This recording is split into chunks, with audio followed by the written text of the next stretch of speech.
Manchester Chief of Police defends hotspot arrest.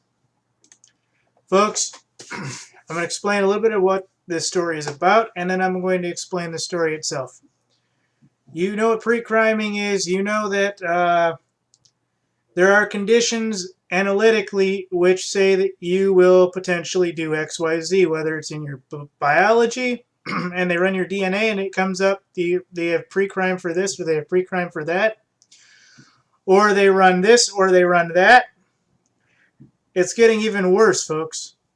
If you have behavioral patterns, they can pre-crime you for any number of things. If you're in different areas now, there are hot spots for crime. They can pre-crime you now. So it doesn't even matter whether or not you are even in the remote possibility of committing the crime. Okay? They will get you for that crime. And this is one of those stories. I hate these stories. I'm going with something similar to this with what I'm going through. And luckily it isn't this bad or anywhere near this, but well, they won't allow me to even view the evidence or any of the information on the case, so I can't tell you.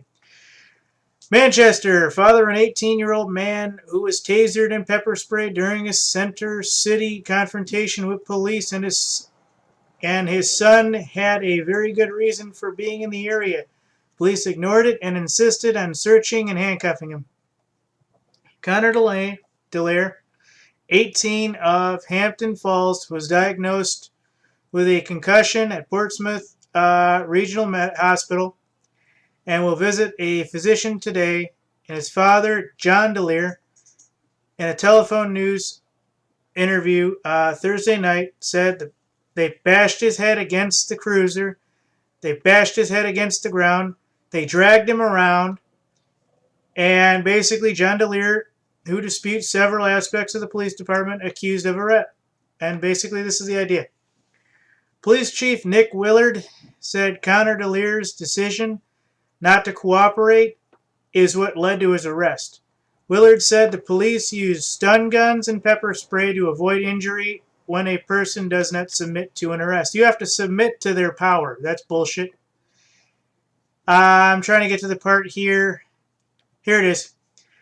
The comments follow the arrest Tuesday evening at Merrimack and Union Streets, an area the police term a predictive hotspot for police data.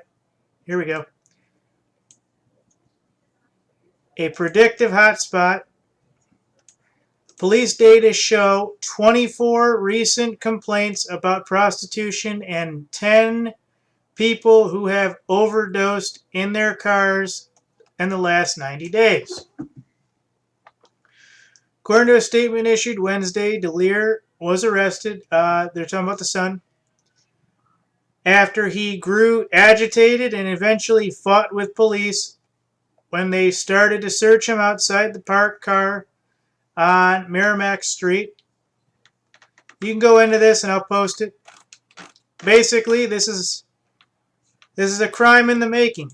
Now, was he prostituting? Was he looking to pick up prostitutes? Was he... I have no idea. You and I don't know that. The police probably have some reason to believe he was in the area to probably pick up a prostitute. Let's not lie about that. But to be honest, picking up a prostitute, not really that high end of a crime. I mean, you know, you see a hot chick and she wants to do something and you say, look, you know, I don't have time to spend, you know, movie and all this shit tonight, you know. You like me, I like you. Will $400 or $300 smooth it over for you? Yes or no? And then kind of go with it. That's kind of the idea. Now, I'd say 200 because at 3 and 4 and 5, she's no longer a willing participant. And at that point, you're just kind of picking a price. And that's kind of bullshit. But you guys get the idea here. Pre-criming. Now available in hotspots. You don't have to have the behavior anymore, folks. You don't even have to have the DNA tested, folks. There are now pre-crime hotspots in your city. Police are watching. That's fucked up, people.